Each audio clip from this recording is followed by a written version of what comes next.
The Cat and the Old Rat. There was once a cat who was so watchful that a mouse hardly dared show the tip of his whiskers for fear of being eaten alive. That cat seemed to be everywhere at once, with his claws all ready for a pounce. At last the mice kept so closely to their dens that the cat saw he would have to use his wits well to catch one. So one day he climbed up on a shelf and hung from it, head downward as if he were dead, holding himself up by clinging to some ropes with one paw. When the mice peeped out and saw him in that position, they thought he had been hung up there in punishment for some misdeed.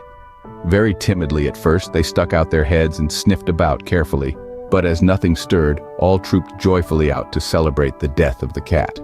Just then, the cat let go his hold, and before the mice recovered from their surprise, he had made an end of 3 or 4. Now the mice kept more strictly at home than ever, but the cat, who was still hungry for mice, knew more tricks than one. Rolling himself in 4 until he was covered completely, he lay down in the 4 bin, with one eye open for the mice. Sure enough, the mice soon began to come out. To the cat, it was almost as if he already had a plump young mouse under his claws, when an old rat, who had had much experience with cats and traps, and had even lost a part of his tail to pay for it, sat up at a safe distance from a hole in the wall where he lived. "Take care," he cried.